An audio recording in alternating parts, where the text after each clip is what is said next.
Sanibonani, ngiyanibingelela uSiphumelele lo okhulumayo wakaMpele phasi emzimkhulu esigodini sasematsheni.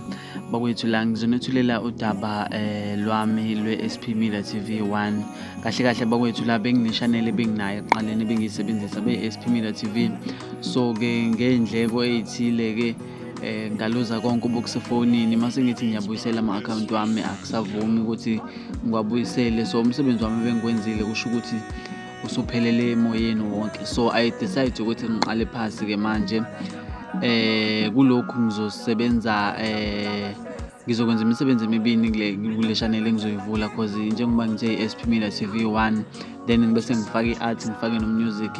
Kusho ukuthi ngizophosta umsebenzi wami lo ama-video bengikwenza ngiphinde futhi ngifake no-music nawe eceleni, but-ke ngizokwenza kwi-akhawunti eyodwa lokho engicabanga ukuthi ikona kuzongisiza ukuthi kuphusheke kuye phambili cause kulokhu bengisebenzisa ama-video kuphela. Kulokhu ngizofaka no-music ukuze abantu bakwazi ukuthi ba-understand ukuthi what kind of a person I am, yabo.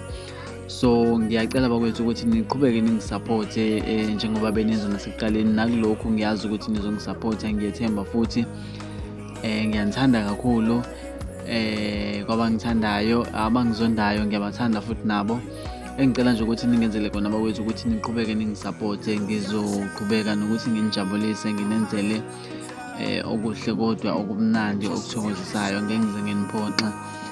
Ngithi angithathe lethuba ngibonge-ke emntwini wonke obekade engiseka nosazongiseka. Niqhubeke njalo-ke bakwethu ningadikibali. Ngicela ukuthi ni-like, ni-subscribe, ni-share, ni-comment, nenze whatever nicabangayo ezokwenza ukuthi i-channel ithuthuke bakwethu. Ngiyabonga.